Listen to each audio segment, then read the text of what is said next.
narasi hiperbolis media massa terkait Hari Yerusalem. Hiperbolis menurut Kamus Bahasa Indonesia berarti ucapan yang bersifat berlebihan. Fakta Israel merujuk pada judul berita sejumlah media massa ketika menulis tentang Hari Yerusalem. Pertama, Yahudi menyerbu Masjid Al-Aqsa. Faktanya ini sama sekali bukan penyerbuan.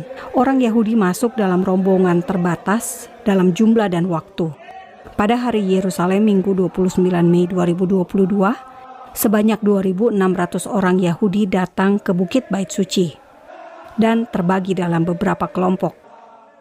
Inilah antrian masuk ke kawasan tembok barat, lokasi tembok ratapan dan pintu menuju Bukit Bait Suci.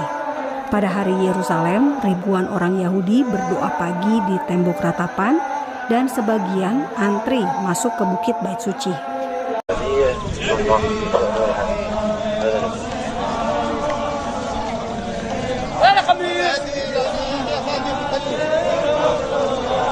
Bagi orang Yahudi, bisa masuk ke kawasan Bukit Bait Suci sangat disyukuri, sebab pada tahun 1948 hingga 1967, orang Yahudi tidak bisa mengakses Bukit Bait Suci. Sebab bekas lokasi Bait Suci berada saat itu di bawah Yordania. Karena itu, berada di kawasan Bukit Bait Suci untuk memperingati kembalinya Yerusalem Timur adalah sebuah ungkapan rasa syukur kepada Tuhan.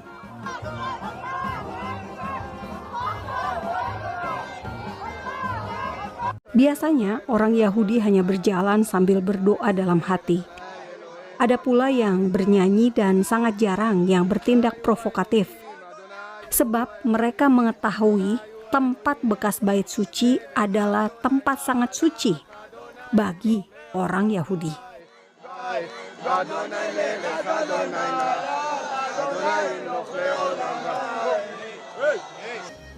Setiap rombongan Yahudi di Bukit Bait Suci pasti dikawal polisi Israel, sehingga sangat minim pelanggaran hukum.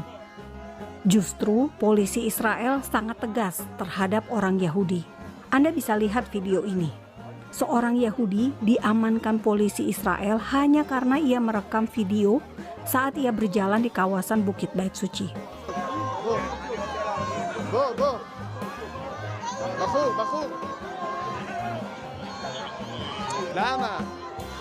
Kedua, istilah ultranasionalis Yahudi. Perlu diingat, tidak semua orang Yahudi yang datang ke Bukit Bait Suci adalah kelompok ultranasionalis.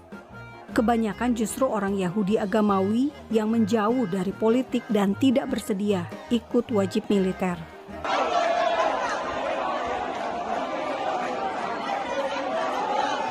Secara pilihan partai politik, orang Yahudi ada yang termasuk dalam kelompok kanan, yakni sangat mendukung Israel sebagai negara Yahudi, dan ada pula Yahudi garis tengah yang merangkul Arab Palestina, warga negara Israel, seperti yang terjadi pada koalisi pemerintah Israel saat ini. Mantan Perdana Menteri Israel Benyamin Netanyahu saat ini dianggap sebagai oposisi yang tidak kompromi dengan Partai Arab di Knesset. Netanyahu masih punya pengikut loyal dan masih punya pengaruh terhadap pilihan suara masyarakat Israel.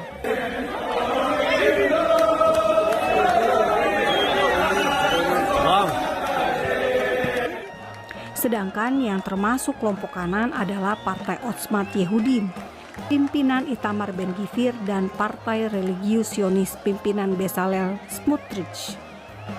Pada hari Yerusalem, Itamar Ben-Gvir ikut parade bendera dan juga turut masuk ke Bukit Bait Suci. Pendukung sayap kanan seperti Lehava dan La Familia bisa dikenali dari bendera yang mereka bawa. Dalam masyarakat multipartai dengan garis politik tegas seperti di Israel, kelompok kanan atau kiri adalah hal yang lumrah. Kedua kelompok ini kerap dituding rasis sebab mereka sangat eksklusif, terbatas untuk Yahudi saja. 3. Bentrok pecah di Al-Aqsa akibat parade bendera provokatif. Lucunya, Arab News menurunkan berita dengan menampilkan foto bendera Palestina. Seakan-akan bendera Palestina tidak provokatif, yang provokatif hanya bendera Israel. Saudara, polisi Israel menyebut ada 70.000 orang Yahudi yang turun mengikuti parade bendera Hari Yerusalem. Bagi orang Yahudi, membawa bendera Israel saat Hari Yerusalem adalah hal lumrah, sebab Yerusalem adalah ibu kota negara Israel. Israel adalah negara merdeka yang diakui oleh negara-negara di dunia. Bahkan 36 dari 57 negara Islam di dunia sudah memiliki hubungan diplomatik resmi dengan Israel, negara Yahudi satu-satunya di dunia. Lantas, masalahnya di mana jika ada parade bendera? Apakah orang Yahudi dilarang untuk membawa bendera negara Israel di dalam negara Israel itu sendiri? Saudara, parade bendera Israel adalah bentuk rasa cinta tanah air. Parade bendera Israel adalah bentuk rasa syukur atas karunia tanah buat bangsa Israel. Bendera Israel adalah lambang cinta, bukan simbol kebencian. Bendera Israel adalah lambang kasih, bukan provokasi. Jika terjadi bentrok, Fakta Israel menilai ada saja orang yang tidak suka melihat bendera Israel, sehingga memprovokasi orang Yahudi dan berakhir dengan menyalahkan orang Yahudi dan pemerintah Israel tanpa mengevaluasi diri sendiri.